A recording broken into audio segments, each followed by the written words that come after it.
Hey, what's going on YouTube? This is Rick and Grant from the Brilyant Heathanz podcast, and we have our first guest today, who is Divi Daddy, aka Patrick, or vice versa.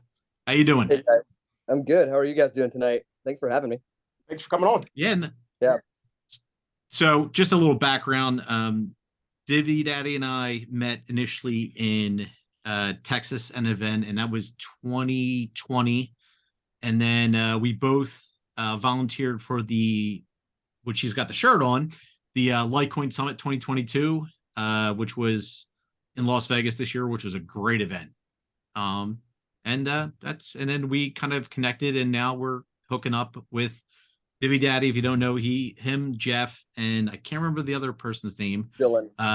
Yeah, Dylan had their own podcast, which they did an event in Texas. Which actually, why don't you talk about that a little bit? Yeah, so we created a little group called the Economic Preppers. The goal for that is to really just come together as a community and understand what are some of the factors right now that are going on, socioeconomically that are going to contribute to failure of any of these issues. So, when we look at things like crypto or silver or guns or any of the topics that we like to talk about real estate within our group, we try to make sure that we bring, the content experts who can address how do you leverage the assets that you value and take that and prepare for what we know is coming economically. Gotcha. So, well, and tonight we're going to kind of, I don't know, there's a lot of, Grant, why don't you jump in? What's tonight's topic? We're just going to talk generally about preparing for different eventualities. So whether it's economic issues, economic failure. I hate using the word collapse and meltdown because those can have different meanings depending on who you're talking to. And again, prepping for encounters in the street, prepping for encounters in your home. So just general kind of preparation for bad things. Okay. Yeah, I mean, for us, it was, like a good example was inspired by what really happened here in our city a couple of weeks ago. The cell phone service went out, internet went out. We had no way to talk to each other. We had no idea if our in-laws were okay or if our parents were okay, if the kids were okay. So we thought about what are we going to do in the case if the internet goes out? We need a communication plan. So these are the things that you just want to be able to, think through so that you have a ham radio you're all using on the same channel. These are the types of things that help you be prepared and not scared should something happen. Yeah. What did you do when the internet went out? For me, it was not a big deal. I mean, we enjoyed the peace and quiet, put the fireplace on, play with my baby boy, and had fun. It wasn't that big of a deal for me. You can clearly tell our lives were thrown off, though. We weren't doing what we normally did. But that's okay because the reality is we were fine. If they had the internet out and the power went out and the water went out, I'd still be fine. Okay. I think this is a good conversation in the sense of if there's ever whether it's a terrorist attack, heaven forbid, a world war, one of the first things that's going to happen is the internet is going to be taken out. Whether it's cutting the undersea cables, which I think 95% of internet activity is run off of undersea cables, which we already know from whatever happened with the pipelines, the Nord Stream pipelines, like that can be interrupted. And then anything in space, that we all know that everybody swears that they don't exist, but we all know that there's weapons of war that are designed to fight each other in space and take out satellites and destroy satellites. So that is going, and when the internet goes out, it's going to take down healthcare stuff. It's going to take down communications with emergency services. It's going to take down emergency services. It's going to take down food distribution and food prep and water. Like your water is run off computers. Well, let's talk about the biggest one for us, right? Our ability to transact financially. Well, that's a big one in terms of long term, but just in the short term. But you can't go buy any groceries. But you can't even probably get clean water from your tap. And water is more important in the immediacy than food because if you can't clean, obviously your hygienics are very important. But if you can't consume water within 48 to 72 hours, you will die, period. Right. So there are things even in the immediacy those things are important. Food distribution, who's bringing the food, if food is being brought. Did somebody contact the National Guard? Was the National Guard able to mobilize? Because those guys are weekend warriors in their home. Is somebody able to, do they automatically know to report to their stations? Like there's all these layers that go into just getting things running at a basic level. Then when you talk about long term, where's your money? Does your money even exist? Because when the bank went offline, did it erase? Because all our money's digital, even though it's paper, but it's stored digitally. Like, is that all erased? Is that backed up? Do you have access to your money if you're not in a form of alternative currency? Like, so there's a lot of things, both short term, medium term, and then long term to consider if the internet goes down. So I mean, I think that's actually a good real world kind of situation to kind of take some lessons from right there. Yeah, or even things like, electricity going out. How are you going to cook your food? So do you have natural gas? What if they shut off natural gas? Do you have a propane grill or propane heater for your house? Do you have grills outside that you can, use to cook your food and to heat your home? What about a generator that runs on propane and gas? Like, are these things that you have set up so that your freezers don't thaw out and all your meat goes bad? So there's a lot of like work that goes into prepping and making sure that you're prepared for what's coming. But you can always start somewhere, and it's just a small step for anyone to start. It could start as simple as going out and getting a backpack and getting ready to start filling it. Honestly, Yeah, actually, it's funny. I've had a Berkey water filter system for, I don't know, 10 years now. I just bought brand new filters, but that's probably one of the easiest ways to at least filter your water. Because I mean, a lot of, if everything, all the power goes out and you can't necessarily turn on your heater at home, like I have radiator systems. I could filter my radiator water if I had to. You have hot water tank that you could filter water out of. There's a lot of different ways. That the big thing is your water, it needs to be clean, because if you get dirty water, that's a whole different problem by itself. Do people know the first thing you should do is probably fill up your bathtub if you have a bathtub? Like, stop it up. But again, that needs to be clean. Like, so if you're not cleaning your bathroom all the time, like that's something to consider. Like there's a lot of things you can do in the immediacy. So the water filtration, I think, is important. I think also what a lot of people don't think about is like getting a backpack. One of the first things you should invest in if you get a backpack is first aid kit and how to use that. Like first aid prep is just as important as water prep, as the whether it's kinetic or whatever hand to hand, as self defense prep. Like your first aid and your ability to treat even a minor wound, as somebody who survived multiple bouts of staph, and you came and visited me when I almost had my arm cut off from the staph infection. Like as somebody, yeah. And you got that from what? From just rolling at a jiu-jitsu or tattoo? Thought I waited a day, but I figured it was healed. Went to the gym, and next thing I know, my arm is the size of a tire. Like it was ridiculous. Just minor cuts and scrapes. If you don't treat them, you don't have, whether it's rubbing alcohol and/or peroxide and something to cover it up and that kind of stuff, like that will kill. A minor infection will kill you. Like I'm just like again. So there's little things, and there's some expense. Like if you go get a decent IFAC or a decent medical kit, you can buy them on eBay or whatever. I mean, or Amazon even. But you can go to a medical site and just buy these first aid kits. But a minor boo-boo kit or a full-on IFAC, which is a individual first aid kit. And I would always make sure to say, look for one with a tourniquet. You want something with a tourniquet. And make sure the tourniquet is a legit tourniquet. There's a lot of fakes out there. But like just buying those things is going to cost you. A good one's going to cost you $150, $250 for a good solid kit. Yeah. But that's worth having in the just in case. Like it's for somebody who's struggling financially, it sounds like a lot of money. But if you save $5-10 a week, you're going to have that money sooner than you think. Go get your first aid kit, then go get your water filter, or vice versa. But again, you're gonna have to invest, in those two things. I would say are your first investments in terms of like prepping for some kind of serious emergency situation. So I guess, and we were kind of talking about it off before we got on, was rolling into hand to hand, and I guess levels of whether it's knife, gun, different levels of. So what are your thoughts on that? You Um, talking to me or Grant? Uh, I'll let Grant Go go ahead. first. Whoever wants to grab it first. You're talking to me? Sure, why not? Let's go with you. I mean, just to give background, so I don't sound like I'm just coming out of left field. I've been practicing martial. I am 46, or I'll be 46 next week, actually. But I've been practicing martial arts pretty consistently since I was about 7 years old. Beginning with karate and some jujitsu when I was a kid, some Japanese style jujitsu stuff mixed in with the karate, and then I did some boxing as a young kid and dabbled in wrestling and got back into karate for a long time. And then in my right when I graduated college, I got into Muay Thai, and then I got right into Kali and Salat and Jeet Kune Do.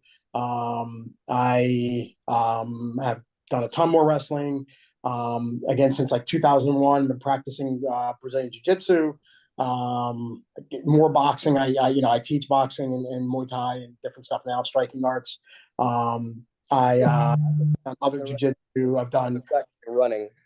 What's that? I'll run from you.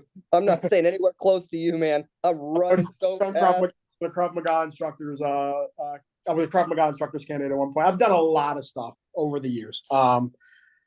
So I'm not just coming out left field when I say this, but the one thing I would tell people is it's funny. It's I teach this. I've had 2 classes with my fighters.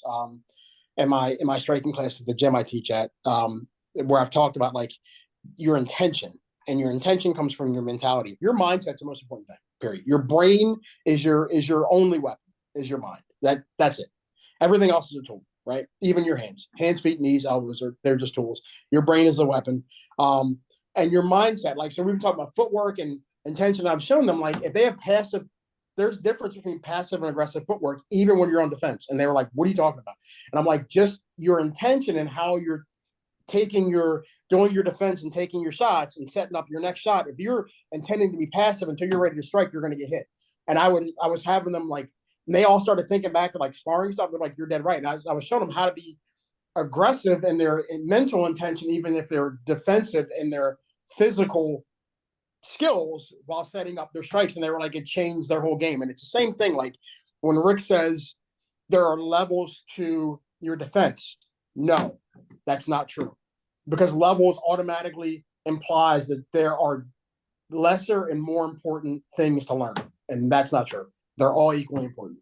So they're not levels, they're layers, and they're layers of a cohesive, comprehensive system that all should go together, and you should be able to flow from one thing to the next and not think of, well, if he does this, I'm going to be striking because that's the first level. No, that's not how it works. Like, that's not how any of this works. But I hear that all the time in this industry, and it's a bugaboo of mine because it's wrong. Like, to me, it's just a wrong way of thinking, and it puts you in a wrong mindset from the jump, and that's how people get caught off guard and not ever able to effectively defend themselves. Like, never able, because part of being defensive, you absorb, then go on the offense. There really is no such thing as defense. Even when you're on defense, you should be looking for offense, or you should be going on the offense. So there really is no defense, right? Your defense is just to get to your offense. That doesn't mean you skip covering your head if you're getting pummeled, but it means if I'm covering my head, I want to put my elbows in front of me so that the guy charges me, he runs in the bone structure and he hurts, and now it gives me a split second and that pain reaction to then do something else to get push him off, pull my weapon. If he has a weapon, to make sure I didn't get stabbed in the heart or in the liver or somewhere where I'm going to bleed out. And there's video where guys get stabbed and they keep fighting, stabbed in the heart, and they don't know that. But like, there's things you can kind of realize, as you're assessing your situation, assessing how many people are coming at you. Am I in hand to hand? Is it just a hand fight? And if it's multiple people, then I have the right to pull. Like, there are all these things that can go through your mind if you don't have the ability to start checking these boxes as you're under attack, because you haven't trained all these different things in a flow. You will lose, and you will get hurt and probably hurt somebody else, because you'll have your weapon taken away and that will be used on somebody else. So before you start thinking of like, I'm in this position, or I'm in grappling mode, or I'm in boxing mode, or I'm going to pull my gun, or if somebody pulls a knife on me, I'm just going to pull a gun. I hear that nonsense all the time too. And it's like, no, like, that's not how any of this works. Like, this is a layered, it should be a layered, comprehensive system. And I think with like respect too, I would interrupt and say, like, yeah, I don't necessarily agree with that, because if you try to come at me, it doesn't matter where you go. I am going to option one every time. We will not get into hand-to-hand combat. I'm going to put 7 into you. That's how it ends. I don't create an opportunity to fight or grapple. I create space, and if you advance, you're down. There's no opportunity to draw a weapon. You draw a weapon, I'm drawing mine first. You're down. But There's see, no opportunity to fight me. I draw, but you're down. you just inferred a scenario that may never happen. For sure, because my plan is always, I know situational awareness is key. If I'm always watching, then anything that comes at me, I'm going to destroy it. There is no fighting. I'm going to destroy it. I don't fight to comprehend, to put them down, or to create space. I am going to deploy my weapon system. Do not come at me. Other than that, I'll be the most friendly guy in the street. But listen to the language, right? Come at me implies that you see the attack. And or attack me from behind. My Krav instructions would teach me to create space to get out of that hold. And I'm not looking to start having a fist fight with you. I'm going to draw my weapon and put you down in less time than the Krav instructor can put you punches your lung from behind and you can't catch your breath, what are you going to do? You're right. Then at that point, I'm dead. Like, I just can't. But actually, you can. If you've been punched and had the wind knocked out of you before, it's about the same thing. You could still have time to functionally draw. Sure. You know what I mean? Like, that's what I'm saying. Like, when you go, I'm dead. Like, this is one of the things I learned when I was getting my special operations instructor certification. If your mindset says I'm dead, you will die. If your mindset says I have 10 seconds to respond, you could survive that situation. And that's what I'm saying. Like, it's not physically possible and it's not mentally possible. You'll be mentally burned out and exhausted every day to be prepared for every situation at all times possible. It's just not it's not. And here's why you have to rely on like how would you, so somebody grabs you and you won't be able to get your gun out. And there's a million YouTube videos you can watch. And I've seen this happen in training. I've actually seen somebody in a real life street fight try to pull a weapon and get knocked the fuck out from behind, right? And lose their weapon. So you say that you're going to destroy the person, but if you get slept or you get create space first. The first situation is create space. Once you get your foot in between you and them, that's it. So they're already done. They don't know it yet, but they are. You mentioned Krav. As a former Krav instructor candidate, one of the issues I have with Krav, they do a lot of things that I have issues with. And one of them, how are you going to create space? I don't know. Like, I would hope that my training comes in and I don't have to think about it as much. That's kind of the goal, right? Is my training would fill in for where I'm weak. What do you train to do to create space? Just give me like an example, just one example. So like, let's say if they're coming up from behind me, I'd put my arms up, rack their arms down. I would do an elbow hammer fist, kick them away with some space. And by the time I'm kicking them away with a hammer fist, at the end of that, I mean, I've got enough space. I've got enough arm and leg space. What if have you thrown an elbow lock in sparring? I'm not as proficient as you, and I don't even recall. That's part of the problem, because throwing an elbow versus throwing a hammer fist versus throwing a straight punch versus throwing a slap versus throwing a palm strike, they're all different ranges and they're all different feelings. And if you miss that elbow, you're going to give your back up. And one of the things I train is how to actually throw elbows without giving your back up, because I train MMA fighters, but I also train professionals, right? So the other thing is, if you miss your hammer fist, if your hammer fist doesn't hit on the meat and you hit the bone and you break your hand, which happens in boxing matches, every single card, guys break their hand. Then I use my left hand to shoot. You got to get your gun out from a reverse draw, which means you got to train that.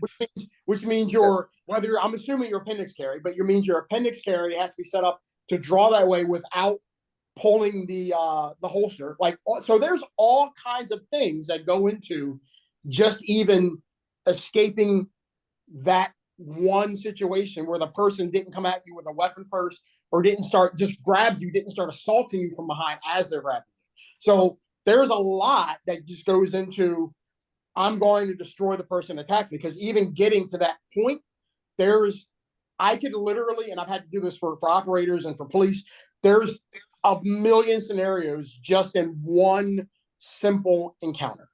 Yeah, for sure. And if all I know is, if that scenario ever does happen in my life, I am going to keep going with that one goal, is to make sure that you stop until I die.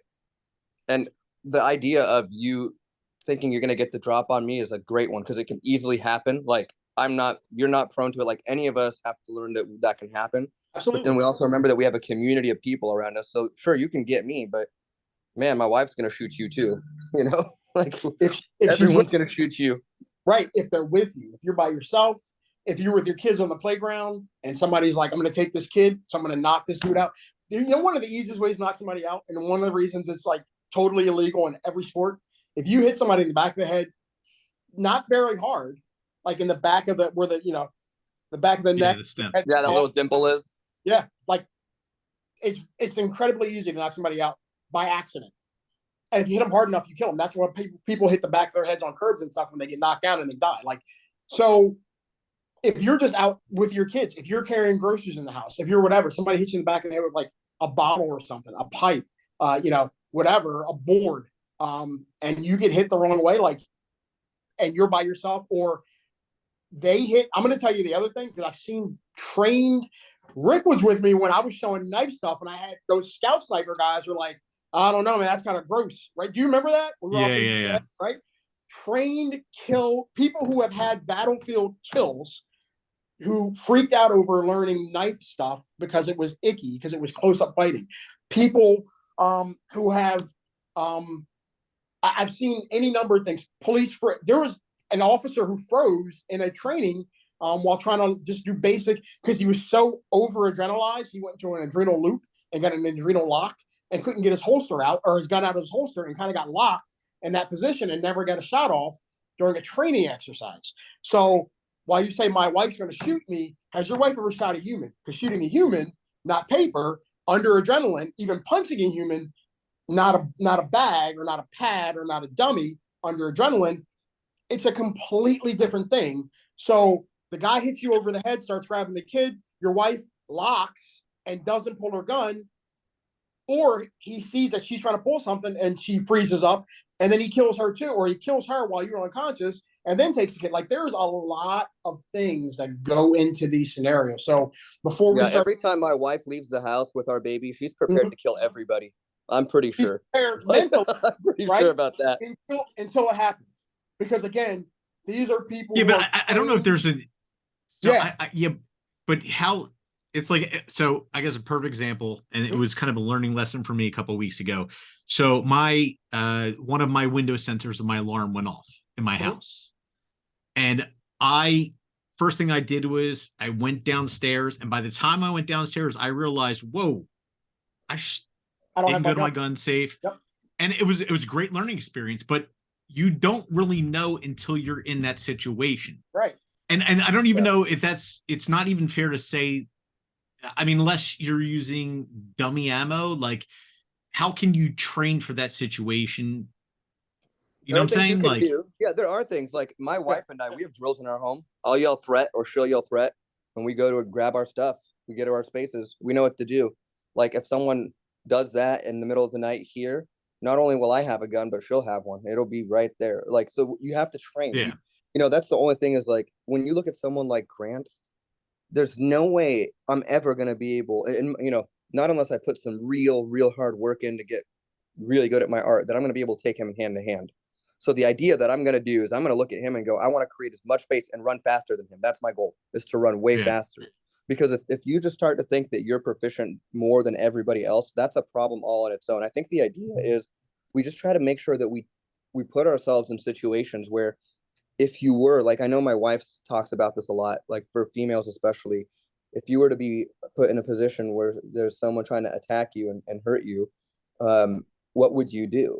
And I think you have to think through that enough, because it sucks if you don't have water, if you don't have internet, if you don't have power. These are all just ways to eliminate and reduce risk, because you can never really eliminate risk. You can reduce it, right? So that's the idea, is when Grant says he walks, I guarantee you he's the kind of guy who doesn't have his back towards a door in a restaurant, kind of thing. You know, like, his head's always on a pivot. And those are some things people never even consider. So I think the more you train, for example, like if I were out in a group with you, I might consider, you know, taking my instructions with you and letting you lead that, because I know you might have more tactical experience, and that's fine with me. I'll sit back and keep everyone safe. So understanding, like, there's a role to be played, and it's not to play Rambo and go kill everyone. It's just about keeping people safe. So The Yeah. reality is, if you have a weapon, you should just at least know that you need to be prepared to put yourself through these situations, think through it, and then definitely go out, get a target.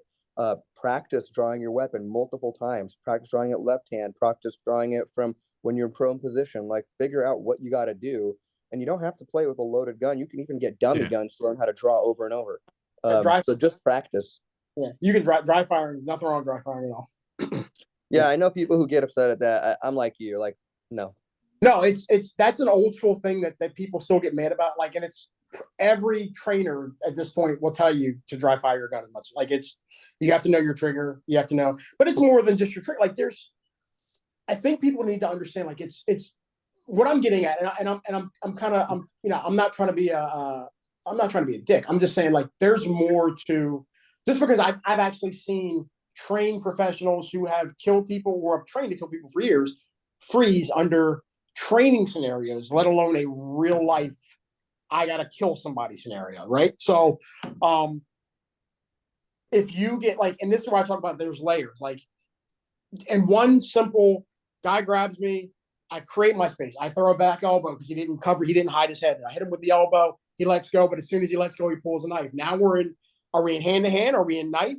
I have the right to pull my gun right now. However, he's close enough that I'm not going to have space to actually get that gun, because I don't know if you've ever seen the videos. Like, you need at least really 30 feet with somebody with a knife, or you're just as likely to get killed as that person, right? So if I just knocked him off, and as soon as I knock him off, he goes and pulls his switchblade, or not switchblade, but his folding knife or whatever, or he's got a fixed blade in his pocket, which guys actually do that shit, right? So all of a sudden, what's my best option here? It's what you said, it's run. But am I faster than this guy? I mean, when I was in high school, I ran track. I ran a 4.540. Like, I was pretty fast. However, I'm 45 years old. Like, am I going to outrun this bad guy, right? I don't know, but I need to try to get enough space. And part of that running is I'm going to run and put an obstacle between us and make him almost like when you're a kid getting chased by a dog. Greg grew up in the city. You remember this? Like, you run around a car or whatever, right? So you would create space that way, and now that gives me time. When we talk about, you probably practice, Patrick, you probably trained this in your Krav, your OODA loop, right? Your time reactionary gap, right? Creating a reaction. So I got to create a reactionary gap now. How do I do that in this scenario? I gotta find an obstacle to put between me and this guy so he can't slash me. But did I brain freeze after I hit him and he pulled the knife? And I'm like, I'm just gonna get my gun out, and then I get stabbed 37 times. Because that happens to people all the time. That happened to that cop in Delaware. What's that? Remember that cop in Delaware that got stabbed in the neck? And I think he wound up killing the guy, but I'm friends with a bunch of guys that knew him personally. Yeah. Yeah, and he wound up, did he bleed out? He died. Yeah, he died pretty quick from what I understand. Yeah. Oh, I didn't know he died. I thought they were able to get to him. No, there was a cop that died in Delaware. This was I thought I saw the body cam of that. What's that? I thought I saw the body cam. If there was a recent one, this one was like a few years back. 2015, maybe? Yeah, something like that. Yeah. It's probably close to 10 years ago. Yeah. I mean, the reality is, when it comes to your family's safety, I always draw. That's what's going to happen. You're going to definitely get a gun pulled on you.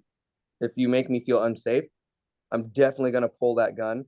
And situational awareness will say whether you get him in the chest, in the head, or whether you say, hey, sorry, man. Well, yeah, walk away. Seriously. Because this is not how we're going to play this game.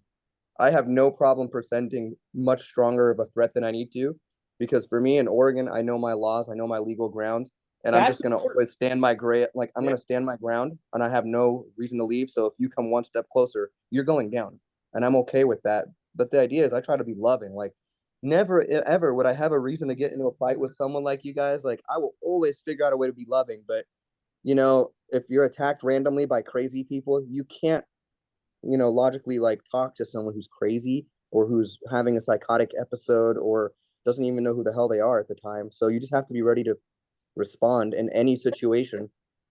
I mean, I think I agree in the sense that that's what you have to do, and that's about the only thing you can do. But I just know that there's also, like, in Philadelphia area, there's any number of people who own shops or jewelry shops or restaurants or whatever, and they get followed home to their gated house and get killed. and they train with guns and they own guns and it's a couple. It's like the same thing you're saying, and they have all these layers, right? Dogs, the whole thing, and they still get killed by some guy who just follows them home because that 1 second they're not paying attention. Got it. But that's right? but You know what? are they right? But are they Yeah. training enough where? Well, I guess with training with you, like I just driving alone, I am more paranoid. Like if I'm driving and I see somebody's following me, and then I'm thinking like it happens all the time. We're like, is this dude following me? And then next thing you know, I'm making different turns just to see if they are. And I think that's. But a I lot guess of it's people, mindset. but you train with me Yeah. when I'm training a lot of military guys and a lot of people who are high level. Like, so it was a time when I was like, if you train with me, like when I'm training a lot of sports based guys now, you wouldn't have that kind of wherewith that, you wouldn't have that. If I was only a sports based trainer or I was only a trainer for this kind of fighting, you wouldn't have that kind of awareness. You know what I'm saying? Like, so Right. if they're trained, they might be training. And this is where I talk about this. This is why Krav is good in this sense. They will bring you into hand to hand, empty hand, edge weapon, knife or gun rather, and mix it all together. A lot of people are like, I'm going to go here because they have the best jiu-jitsu. I'm going to go here because they have the best Muay Thai or boxing, and I'm going to train my gun stuff here. And it's not a comprehensive system. So they might be doing all kinds of training, and they might be flat out marksman with a gun, but they don't have the situational awareness, which is probably, again, your first layer is that situational awareness, right? If anything, if that's your first thing, if there's a hierarchy, that's your first thing, right? But even if they have some situational awareness, again, like it's always that split second, and this is how predators work. It's always that split second where you let your guard down, where you're like, everything. It's a sunny day. It's 78 degrees. It's early June, whatever. Like I'm having the best day of my life, and I'm pushing my kid on the swing, and next thing you know, I'm getting stabbed in the gut. Like, what happened? Like, but it's always like that split second when you take your mind off of the world that something happens.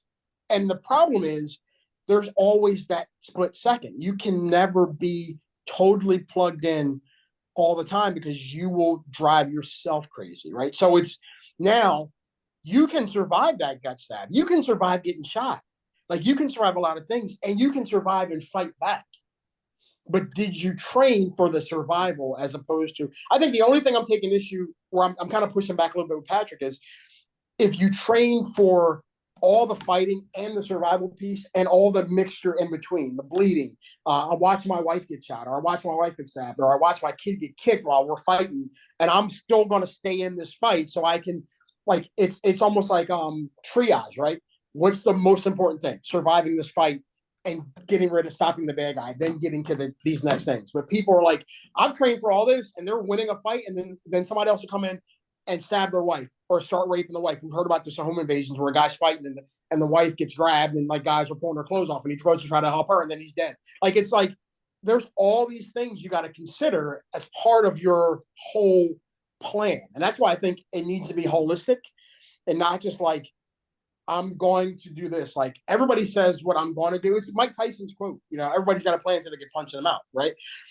Everybody says I'm going to do this. I've trained for all these things. I've trained a bajillion hours to do all these things at an incredibly high and proficient level, better than even special operators. But if there's any holes or I let my guard down, whatever, that's the chance for that bad guy to come in and do something. Now you have to then react and respond to what that bad guy did. And that's the only thing I'm saying. Like, and that's what I'm saying. Like, it's got to be more than just like hand to hands first, then grappling. Or, grappling first and then punching, and then I pull my gun, or I pull my gun right away and I'm going to stop the threat. And it's like all these other things can change that trajectory of what you've already planned for. And that's really the only thing I'm trying to say. All of this may very well happen the way you planned it out. Ideally, that's exactly what's going to happen. The bad guy's going to come, you're going to see him, you're going to pull your weapon, boom, it's over.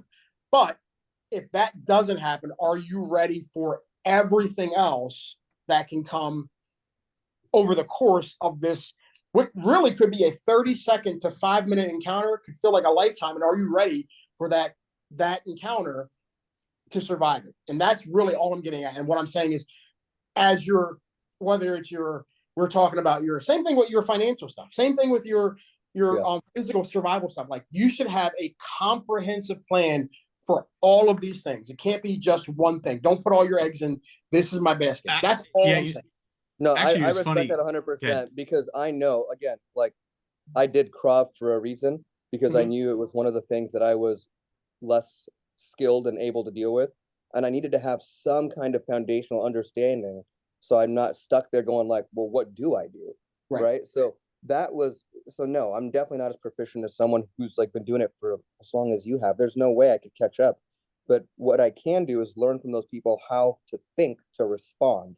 And that's what's really important, is not so much your physical ability, but your ability to, like, you know, a good story I have is I was taking my daughter to the grocery store. As I was putting her in the car seat, someone grabbed me from behind, says, "Give me your daughter." I pulled my gun on the guy so fast. My best friend John was like, "Dude, Patty, what do you do?" Well, he learned you don't make that mistake and you don't Right. come and do that. And what did I learn? Shit, having a gun is a big responsibility. I almost killed that guy. And I remember thinking at that moment, I am so glad I spent so much time learning to acquire and identify my target. So wait, was it your Huge. friend that was like messing with you? Yeah, I Or hadn't seen the guy since for like several years like since high school and college. I had a baby. He came up to me and said, "Hi, it'd be just like you, giving me a big hug outside." But the right, problem is he decided to scare me and try to freak me out by saying he was going to grab my kid. So I responded the way I've been training. Like, and I know that's how I would respond, but what if he knocked me out in the back of the head? I've thought about that a lot. What if he just hit me in the back of the head? Yeah. I don't know what I would do. Nothing. Right. But what if he hit you and you weren't completely unconscious? You were semi-conscious. Now, here's the thing: while he's grabbing your kid, you probably have enough consciousness, even though you're like loopy, to get your gun out. But now you have another issue. He's got your kid in his arms. Can you shoot him? Do you see what I'm saying? Like, there's other things, because is it a safe shot? Even if you're accurate enough to hit that when you're perfectly fine, you got to blow it. You're concussed. You're at least partially concussed. So are you seeing I'm going to shoot them in the foot, then I'm going to shoot them in the face. But you know how hard that is to shoot a moving target in the foot. Not from that close. I'm proficient in that. If they're running with your kid, yes. You know what I'm saying? Like, that's what I'm saying. They're not going to grab your kid and stand there. They're going to grab your kid and take off. So you're like, I'm getting up and pulling my gun. You're not going to shoot him in the foot running. And if you do, and you miss, and you hit another person, now you're responsible for that, right? So it's like, these are. Yeah. I'm willing to take responsibility of hurting someone else to protect my kids. I'm willing to go to jail for it. I'm, again, like, those are the things I think through, where I'm going, yeah, come what may. I've thought through this. I'm doing it. This is how I'm planning to respond, with as much aggression as possible until the threat stops. But you understand that.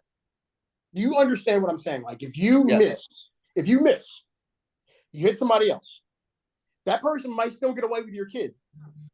Yeah. And you might still go to jail while they got away with your kid. You understand? Like, so you didn't, nobody wins it. I think that's one of those things where nobody wins in general, and just you can't. At the end of the day, I don't think you can really train for any. What could you do in that situation? If you didn't shoot, what could you do in that situation? Very simple. You already told me what you did. I'd hop back in my car, go chase him down in my car, because I've got my car and my gun, and they're running on foot. So I'm getting in my car. I'm going to catch up to you, and then I'm going to shoot you in the face. Right. But that's what I'm saying. Like, so if you pull your gun first, which a lot of people... I'm still pulling my gun first. So, but that's the time you're losing to get in your seat to go chase the guy. I would argue with that. No, like, if I'm awake and I'm conscious, it's a fluid response. Me pulling my gun is as simple as me, like, flincting if my hand gets hit. I'm not talking about your drawstring. I'm not denigrating your drawstring at all. You might be the fastest draw in the world. I don't know. Like, a fraction of a second is not what I'm worried about. I don't know who else is there, so I'm going to draw my weapon. That's always the first thing to do. Okay. That's just how I would handle it. I disagree. Here's the other thing. You could also chase after them on foot with your phone and your gun drawn, calling 911, giving identifying information.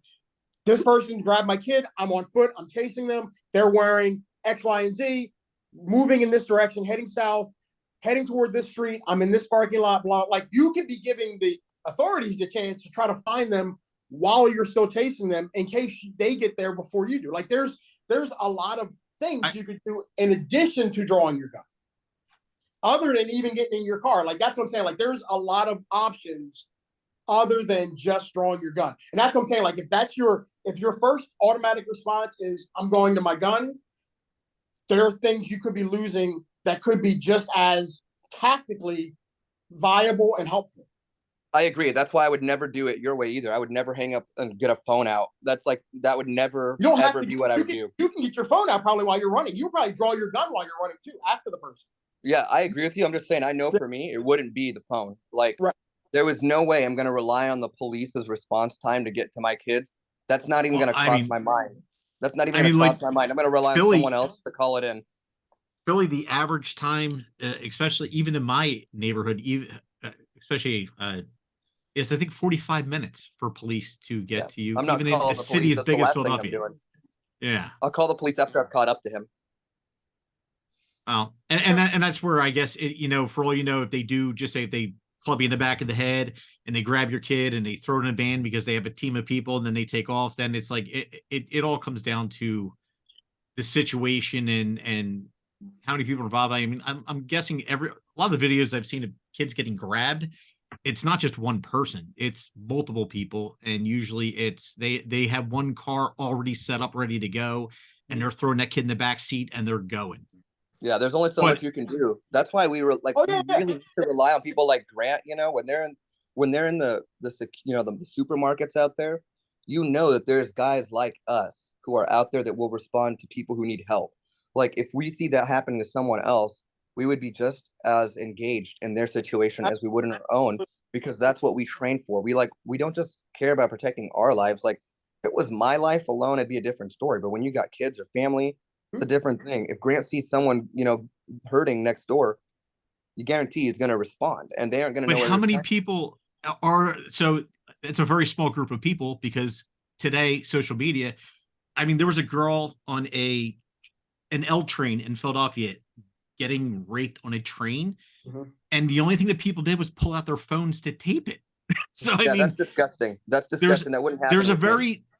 I know, but the problem is I think there's not a lot of people anymore. This goes back to, I think men aren't really men anymore. For the most most men today don't stick up for the little guy. They got the underdog or anything. I don't know that it's a today thing. I think that's a term people toss around.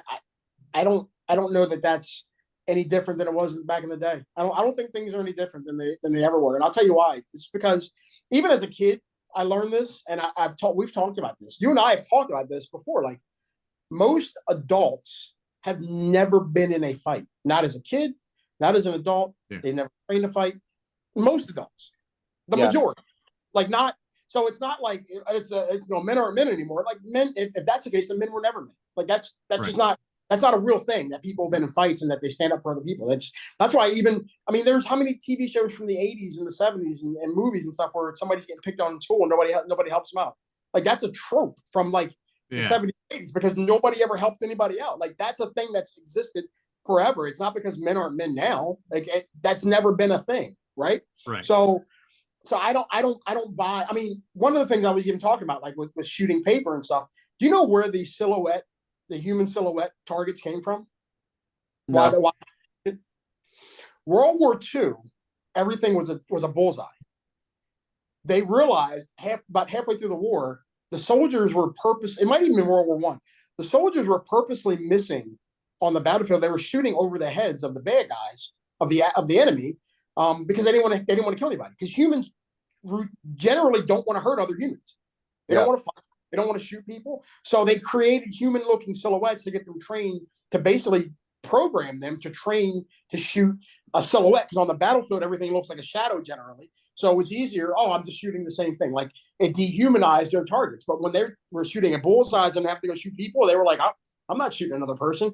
Nazis. They didn't want to shoot Nazis. Like it's, you know what I mean? So humans aren't trained. So again, like this whole it's this generation. It's not just this generation. It's not any generation.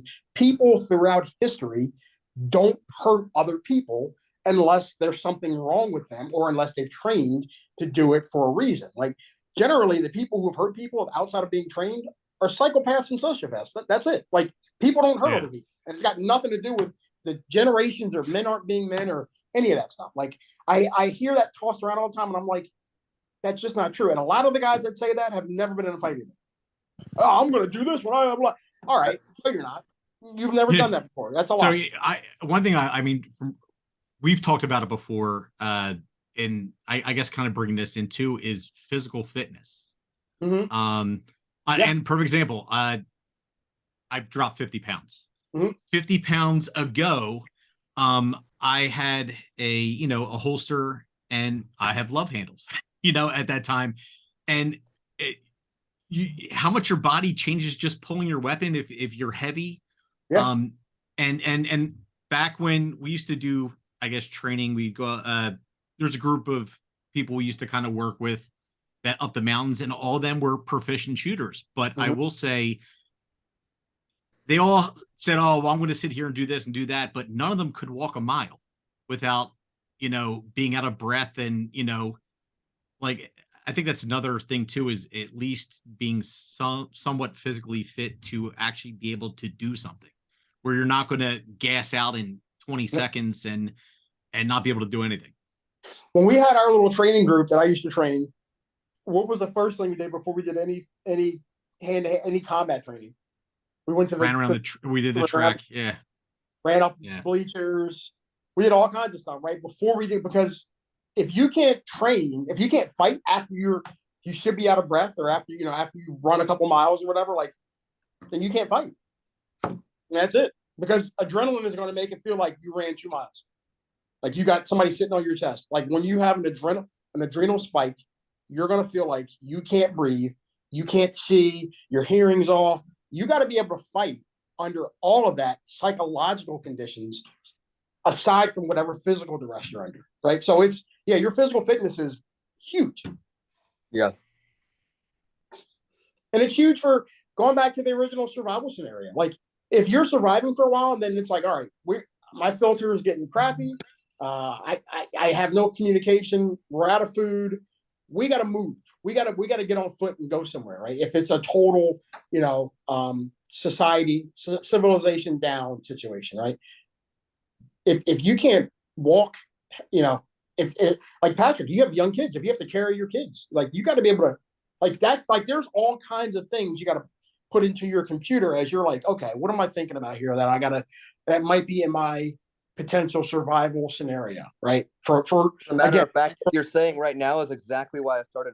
I got a personal trainer in July, because I realized I was using my back injury to let me feel like I couldn't do it, and I was relying too much on my weapons training that I needed to, like, be able to hold my kid and run with them. So I've actually, it's funny you say that, Rick, because I've put on 30 pounds since July. Like, oh, wow. And it has impact. Yeah. I'm lifting a lot now. Every day I'm training, I'm eating. That's awesome. And I feel better. Like, as a man, I feel stronger. I feel more powerful. Like, I feel better about myself. So, and now I also know I can lift my son and carry him all throughout the mall and never like even feel hurt, which to this day, my wife is like, you don't want me to take him? No, I got him, like, holy crap. And I'm actually really proud of myself. No, I really do got him. Like, not only can I carry him and my kit, and I can walk if I have to. Like, that's important. Right. No, that's huge. That's huge. Like, and I commend you. That's awesome, dude. It sucks. I hate it. Working out sucks. It hurts. It does. It does. Yeah. But it's worth it. And if you can walk around the ball carrying a kid, you're probably walk a mile or two just around the mall. Like, you don't even realize, like, you're just right. And it's not like strenuous walking necessarily, but you're still carrying somebody. Here's the thing, like, everybody went out, especially when when the Biden-Trump election was going on, everybody went out and got like plate carriers and guns, and they got all this ammo and stuff. And I'm like, so you're going to put on plates? You're going to carry ammo? You weigh 300 pounds, dude. Like, you're going to get up, you're going to get to the top of your street and be like, what am I doing? I can't breathe. Like, seriously. You're going to put on that was sort of my point when we would do, because we used to do drills where we were looking at, different angles, shooting angles, everything else, but we're walking through the woods and it's cold out. It was in the middle of the winter, and up there it was like up the mountain. So it's probably like Oregon, like it's, snowy and everything. And dude, I would say like 15 minutes into walking, these dudes are dragging behind. Like it's like they couldn't even keep up just walking in the woods. Yeah, I mean, I agree. Like we as men need to like wake up a little bit, and I think this is the problem we're having that I could say in our generation is back in the day, like we didn't have this ridiculous obesity, right? And now we do, and we're just complacent with it, and we're fine with it. But the reality is like you need to stop thinking about it just from a selfish perspective. Really think about what it means for your family. As a man who is not able to physically like meet the needs of his family, like if you need to pick up your kid and run with them, can you do that? Like Yeah. these are real things that you should be thinking about. And one thing I've learned is as I've taken on my own beasts, as I've like fought my own demons, my wife has like found inspiration to do her stuff too. So I think it's like a part of encouraging each other as a community and remembering that, like, you know, you said something really important there, which is first of all, you got to remember to learn how to do what he just did, which is identify when you're running out of resources. Like, well, my filter's drying, my food's gone, whatever. Yeah. I need to be looking for a different situation. But in those areas too, you got to remember, like I know you guys do. You guys have people in your community that you can rely on that rely on you. You guys will go as a team because you're stronger together as a team. So those are the kind of things I want to encourage our listeners, whoever is listening today, you know, take some time, be purposeful, like really think about what you're doing as a man for your family, for your friends, for your community, and like how you can prepare to be an asset to the people around you instead of the guy that you're like, shoot, we're going to have to go carry Mike, who's got 300 pounds of fat plus 200 pounds of plate carriers and ammo. Like, Right. we're going to have to squat, guys. Let's go start squatting. Right. Here's the other thing you said too about if you have a team or even a small group or whatever, your buddies, everybody can prepare different things. One guy can have like filter, a water filter, and a whole bunch of backup filters. One guy can have can store the food. Everybody contributes the food, but one guy can store the food. Like you guys can, everybody can contribute a little bit to make the whole better, right? And again, they're talking about being cohesive and holistic. Like everybody can contribute different parts to the whole. Just like your self-defense should have different parts to contribute to the whole. Just like, you know, if you only know gun and don't know knife, but you know gun, or you know gun in hand to hand, but don't know knife, like knowing how to use a knife will also help you learn how to defend against a knife.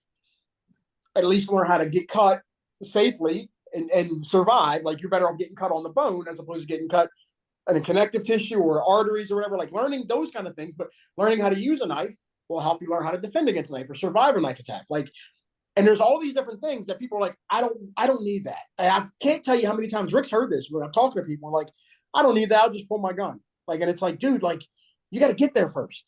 Like you might not get there, right. That's the reality, guys. Like if you're the guy that like is saying, oh, I don't agree with Grant, he's giving Patrick a hard time.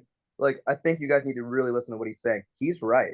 Like Grant is correct. Your first way to respond to anything is going to be like immediately what you have and your brain. If you're not sharp with your brain, you're not even going to get a chance to draw your weapon. It's just not going to happen. Actually, the statistics say you're more likely to get hurt or hurt someone that you love. You're more likely to errant fire. You're going to hit somebody you know, or you're going to lose your weapon in the scuffle while you're trying to get it out. Yeah. So I want to go back real quick because you both understand what OODA loop is. Mm-hmm. Explain OODA loop, what it is. So it's an acronym, and actually it comes from, and I forget the pilot's name. It was like an Air Force pilot. I want to say maybe during Vietnam era that created this concept, and it's OODA: Observe, Orient, Decide, Act.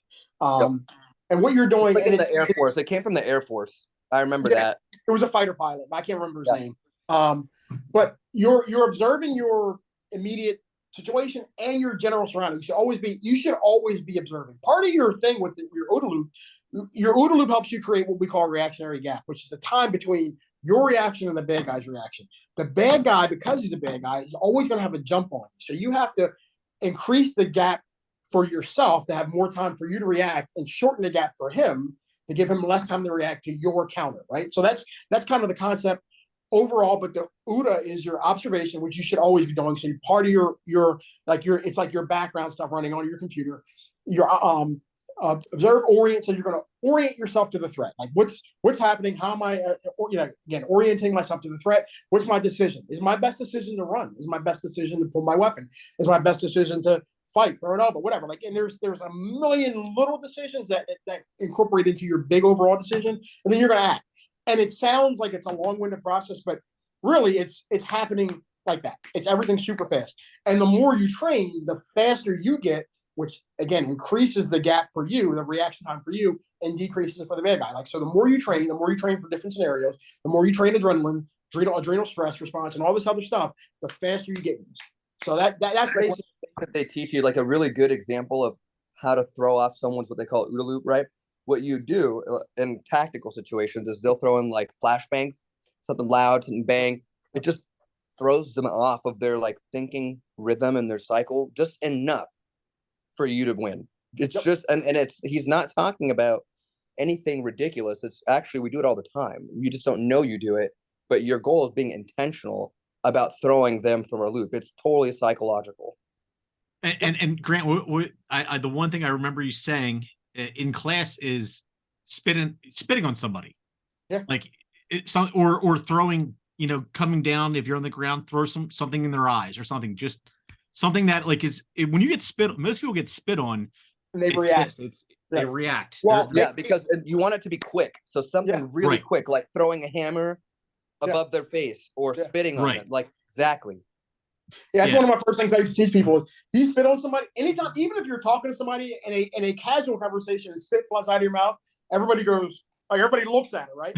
So like if you watch any fight when somebody gets spit on, the person that gets spit on loses their mind. Like, even if they're like, looks like they know how to fight, they will just freak out. They'll start screaming like, oh my, I can't do that.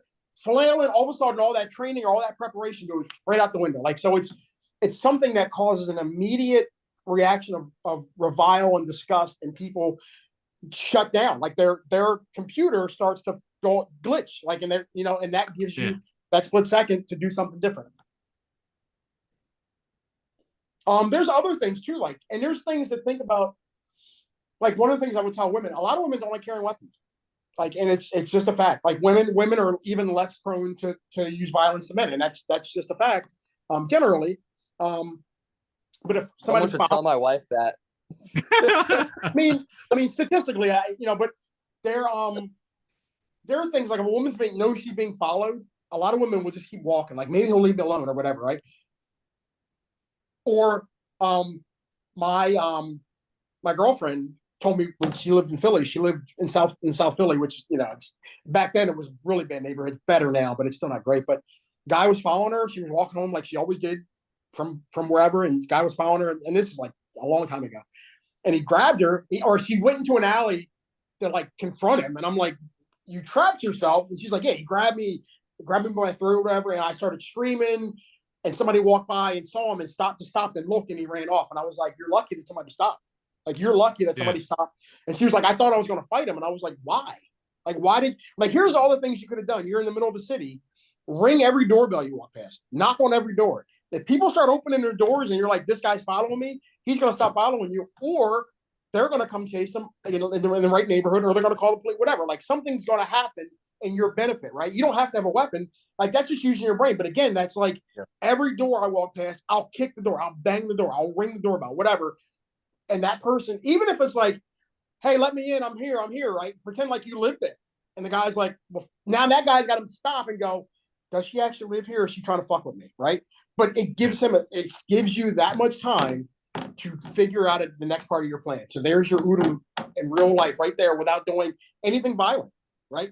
With preventing violence from a bad guy. So that's why I'm always like, there's always another option for the people who are listening, who are like, I don't know if I could do it. Because there are a lot of people who in their minds, they won't say it out loud, but in their minds are going, I don't know if I could shoot somebody. I don't know if I could stab somebody. I don't know.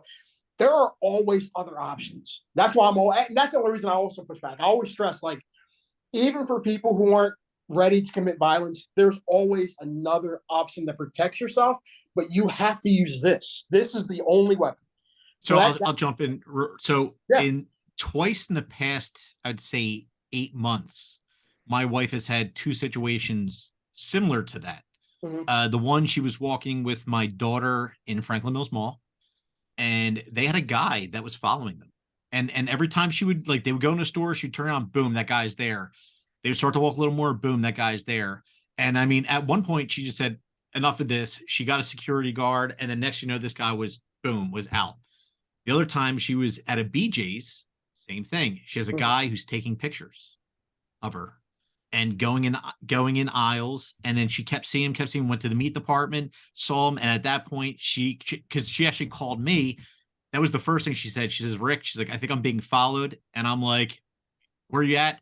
I said, go grab the meat manager. So she went right to the meat department. Hey, this guy over there is following me. That dude kind of turns around. And then next you know, they had the store. But first thing I told her was, I said, call 911 and grab somebody from the store. But she didn't call 911. She grabbed someone from the store first, but they weren't able to get the guy. But that happened twice in like an 8-month period. Yeah. Yeah. Use your surroundings. I tell my wife to start throwing cans of motherfucking soup. Start throwing soup at them. Like, I don't really care. And I've told all the ladies that too. Listen, if I'm getting too close to you and you throw some soup at my face, I'll learn pretty quickly. I shouldn't be that close to you and make you feel uncomfortable. Like, that's it. They don't have to put up with it. None of them. Well, you don't have to throw soup. Like, if you're in like a store, you can just say, yo, why are you this close? Like, you can scream it, right? Because what's going to happen? Everybody in the aisle or in the next aisle, they're going to be like, what's going on over there, right? And somebody's going to, and a lot of times, even if somebody's just hearing it, they'll find somebody that works in the store and go, hey, there's something weird going on, like aisle 14. There's some shit. I don't know what's happening, but somebody should go check it out, right? Also, if you're in those stores, there's cameras everywhere. One of the things I used to do, a buddy of mine was a security manager for like a big department store. He was like the head of security. And when I wanted to like, I would go hang out with him at the store, right? As soon as I walk in the front door, I would do this because they're always looking. And he would just come down and meet me and we walk up to the security shack. Like, it was like, they're always looking at you. And there's usually always like a secret shopper, which is like another on the floor spy, right? So if you start waving around or start screaming, hey, I don't know who this guy is and he's following me, like, if you say even just that loudly, somebody will hear you. It will be on camera. You know, you can do this and say it. Somebody will come to your aid. If you're in a public place, you have a lot of options to find aid without the police. Like, just from that, you call it a community, wherever you want to call it, but just from that general area, there are people who will come to your aid. And a lot of times the only aid you need is somebody else showing up to stand behind you. And the bad guy seeing, I'm not going to be able to take this person. I'm not going to be able to steal this purse. I'm not going to be able to do this right now or whatever, right? So, and then they can get a security guard from the mall or from a bunch of people from the store can walk you to your car, make sure like that, like, those are things that happen a lot, and those are easy fixes that don't involve you actually having to fight anybody, right? Because again, there's actually no guy that I know out there who wouldn't be totally blessed that you asked him. He'd be like, dude, thanks for asking. I would love to walk with you. There's not one, I think you're right when you said like humans don't want to hurt each other. Like, I don't want to hurt any humans. Like, that's not how it works. It doesn't matter what race this old grandma is that falls on the floor. All three of us will be picking her up. Right. Like, that's just how we work. So I think we just got to remember that there's a lot more love than people think there is. Absolutely. Yeah. There are, but again, like, it's, and these are not things. One of the big things is the thinking part, right? It's the brain. Whether it's you're thinking of scenarios to build your survival system or whatever, you're talking with your team or you're talking with your friends, whatever, but you always should be thinking through these things. Like, and a lot of these things, once you've thought through the scenario a couple of times, when it actually happens, you start flowing into the solution that much faster, that much easier, because you've already done this work, right? This is, again, the hardest part is like, if you never thought about, if somebody's I'm out on a run and some guy starts following me, I'm a girl, I don't have a gun, I don't have a knife, and he's following me, what can I do? Well, I'm in good enough shape to be out for a run. So I'm going to keep running. And while I'm running, I'm going to see if I see anybody, or I'm going to knock on a door, or I'm going to run in the middle of fucking traffic and somebody's going to stop and say, what the fuck are you doing? And you go, this guy's following me. Like, there's a lot of things you can do to just draw attention to yourself to keep the bad guy from getting to you. And it's really simple stuff. It's really simple stuff. You gotta not panic. You gotta think through the situation before you can't panic. You can't fall into the fear mode, because that gets you in freeze mode and then you're done. Yeah. And I think that goes back into the prepping part, which I know, like, I know Grant and I have talked over the years of things that we need to do. And Patrick, I'm guessing you have a community, as you say, of people that if the electric does go out, I'm not worried because I know I'm going here, or maybe people are coming to your house or whatever. Yeah. Like, you have a group of people that, and I think that's a big thing is, like, if you don't have a community or you don't have friends, like you need to be talking to other people, because the thought process of, I don't care if you're the baddest dude in the world, like you can't do it all alone. Yes. There's numbers. If 10 people come to your house and you're by yourself and you're trying to protect everybody, it's a lost cause. But if you have a community of people to help you and that are with you, then that's a lot of less things you got to worry about. Yeah, many hands make light work. Damn right. Damn right. Yeah. Yeah. There's nothing I add to that. Like, it's the only thing I would even say to that is whatever your plan is, make sure, like, before you, like, you have all your stuff that you're bringing to the group, or that they're coming to you. Everything for you or your team should be stored in the central area. So if it's go time, you know where to grab it. Everything should have a plan for how you exit, have a plan for how you get to your spot. Like, you've got your map routed out on probably a physical map, and in your head, in case you lose the physical map, because again, the digital map's probably not going to be down. So you have like a plan. Which streets do I use, or what roads do I use, or where do I go off road, or that kind of stuff. So you can know your points of exfil and egress and all these other things. And you got to know, like, where all my stuff is at one time. I'm going to grab it. It's easy. I know how to load the car with my family in it to get here. And I know when I go there, this is where everybody's going to stage, or we're going to meet here first, and then we're all going to roll out together in the convoy. Whatever your plan is, have a plan, have like a centralized plan and some standards, some standardization of things and all that stuff, and put all that into your totality of your plan to survive any kind of major bad situation. I agree. All right, well, I got to end this because I got to go pick up my daughter from work. But hey, this is a great conversation. Yeah, man. Hey, it was really cool meeting you, dude. You're a cool cat. Great talking to you, man. It was awesome. Thank you for encouraging me. I'm just thinking now, like, one of the things that you kind of pushed me over to that I think I just realized during this episode here is I want to learn to throw. I've always stayed back from learning how to have antagonistic, like, attacking moves. I've been very defensive in my nature of training. And maybe it's time for me to learn how to throw a good punch, It's like, maybe it's time for me to just, like, grow up. And I know the hips and footwork matter, as you were talking about it. I'm just going, man, I'm going to have to learn that's something I need to learn how to do better. Like, working out and throwing weights around is great, and my back being strong is important. But I think you're right. Like, the idea of the defensive tactics, throwing up your elbows, like, I'm clicking with you. Yeah. But when you start talking about the other stuff, it's just intimidating, but also makes me aware that I've got to learn how to throw a good punch. Like, there's no excuse why I should not know how to throw a punch. And so I can teach my daughter how to throw a punch. Even if you don't throw a punch, and just or worry about breaking the hand, if you can throw, I always tell people, like, the palm or like a slap, you can knock somebody out. Hammer fist, I love hammer fists. I've done a lot of hammer fist stuff with Rick, but like me and Rick would train elbows on pad, just elbows and knees, right? Because if you cover and a guy runs into your elbow right there, all of a sudden he hits this elbow, come right back with that. Like, it's like you're at range now to throw that elbow. But if you're only training elbows, like, I'm training for this and guy's going to run at me, I'm going to throw my elbow, and I've never thrown it against a real person. Or a guy that's come with a baseball bat, Like, I know how to react to that, actually. That's when Krav helped me there. Right. But, Krav did not show me how to strike very well. It taught me how to create space and get out of holds and get out of stuff that's on the ground where I would not be able to draw a weapon. Because that's the reality. I can't draw a weapon if you have me tangled up. It's hard. Right. So I got to get out it's of funny. That. So that goes back to actually one of the first trainings that we did, and it was sort of like Grant's class was like a combatives class. It was a blend of Muay Thai, JKD, it was a blend of things that work, but it was like, I remember the one thing you said, Grant, was like, if I can't teach you how to fight out the phone booth, basically, like, because everything is in here. Like, I mean, most part where you can't people get stuck there because, and I tested this out last week. I wrestled with a kid at my gym. He's like a state champion wrestler, 13 years old.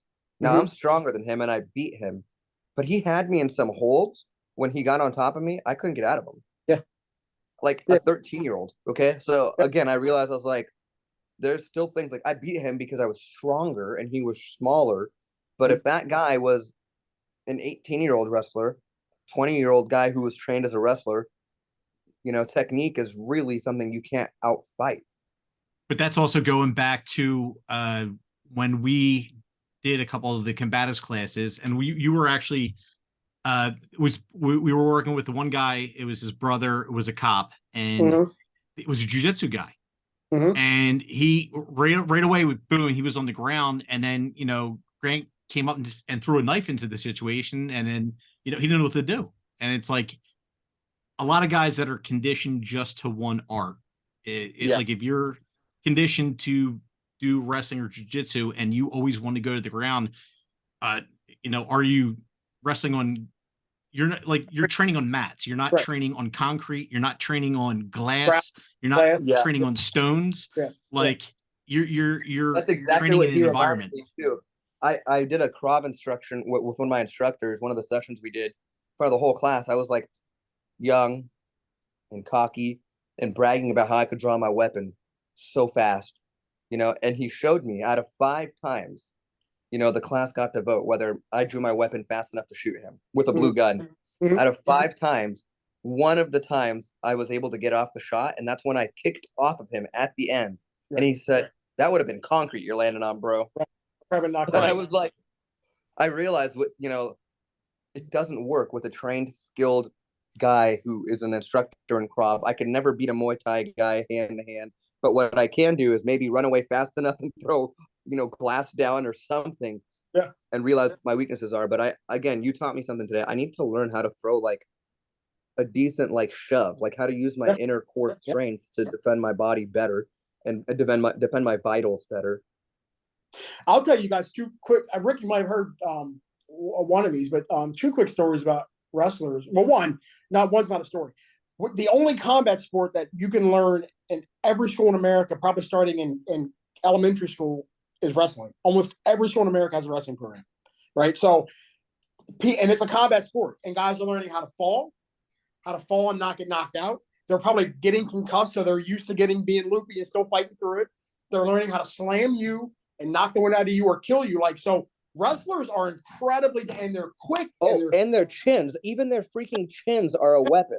Yeah, absolutely. Chins are a weapon to them. So here's the story. My freshman year in college, it was beginning of second semester.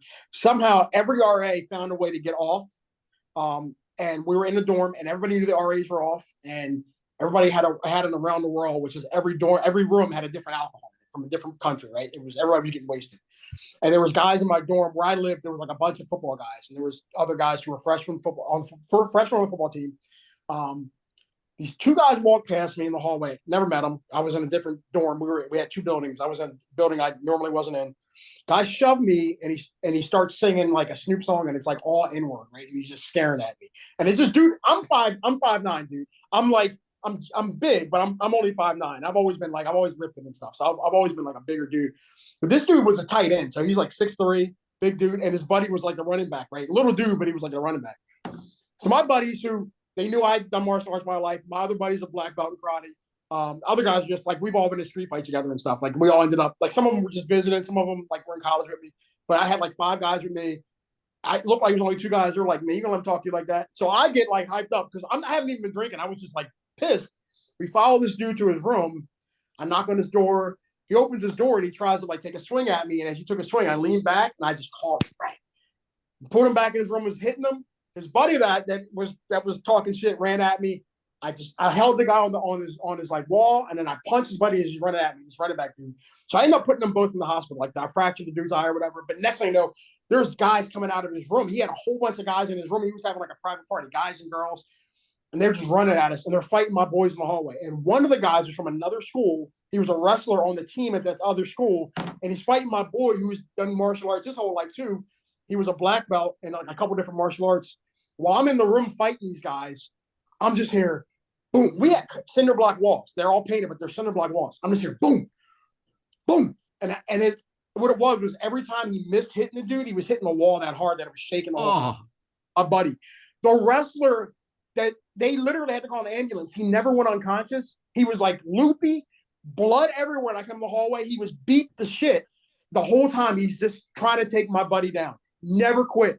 And by the end, my buddy felt so bad for him, he just stopped hitting him, and the guy ended up taking him down. But he couldn't hit because he was out of it. But it was like wrestlers will take damage like you don't know. Like it's unreal how tough and ridiculously strong and just insanely tough they are. Like you can hit them and hit them. That's why they're so successful. Like when I was in college, my roommate was a collegiate wrestler, so we would play around. And one thing I learned with wrestlers, the best way to fight a wrestler, as soon as you identify they're a wrestler, lay on your back like a star and pin yourself. And then they don't know what to do. You're already pinned. They're like, well, what am I supposed to do with that? Yeah. You're down. We're not fighting. I'm pinned. Yeah. They don't know what to do. So you just go straight to the ground, pin yourself. Then they don't come up to you. They think it's gay to come on approach you that way. They're like, I'm not approaching that. That's right. Yeah. And that's the problem. Like when you're like, guys would be like, oh, I've never trained martial arts, but they wrestled for 8 years from middle school to high school or whatever. And it's like they know how to fight. Like they might not have to throw a punch. They'll slam the hell out of you and beat the hell out of you on the ground. Like wrestlers are dangerous, and there's millions of them walking around out there who may end up becoming scumbags later on, but they still know how to wrestle. Like so, just knowing some basic grappling, knowing some striking, knowing how to strike on the ground. Krav is a great thing. Learning some kind of combat art, I don't care what it is, will help you. But also add weapons to that, add fitness to that, add all these other pieces to your plan, because you never know who you're going to encounter and what their skill is. And again, like wrestlers everywhere, and wrestlers are so dangerous. I respect every wrestler, dude. They're so dangerous. So knives are a different animal for sure. Yeah. I tried to learn how to. One of my friends I forget what special martial arts he trains with, but he uses a karambit knife. It's either Salat or Kali. I teach both. So I bought a karambit knife. I thought it was pretty cool. And then after the first second of opening it, I kind of flipped it back, and it pierced me right here, and it just started gushing blood. And I took that thing straight back. I was like, this is stupid. Like, I'm not going to play with one of these curved blades. Who am I, a Middle Eastern Arab guy fighting for Pharaoh? Like, we're done with spears. So I have a knife on my kit, a fixed blade on my kit, and I carry a Benchmade with me everywhere I go, more as a tool, not as a weapon though. I guess I just don't think I would use the Benchmade as a weapon. I definitely am more likely to get hurt with that if someone knows what they're doing and how to take away a knife than I would be likely to do anything with that. Yeah, I mean, it's knife training is a different animal. If your buddy like again, I teach Kalians a lot. I would recommend talk to your buddy, get a couple lessons. Like not a karambit. Karambit it's a different animal. It's my favorite, but it's a different animal. Like you have to know how to use it. Like you just have to know how to use it. He was pretty good with it, right? And he made it look real sexy, and I was like, I want one. And I got one. And as soon as I took it out of the box, not even a minute, I swear to you, I just went, whoop, and it just, the tip of it just barely touched my skin, and right at the right spot, just started gushing. And I was like, what the hell is happening? Yeah. Don't play. Well, Rick, I know you got to get to your kid, and I got to get downstairs and eat dinner too with the fam. All right. Well, actually, I'll just hold tight 1 second. Well, thank you for watching YouTube. Like, subscribe, hit the notification bell. And I'm also going to put the link down for Patrick's information so you can check out Economic Preppers, his website, and his channel. All right, YouTube, have a good night. Have a good night.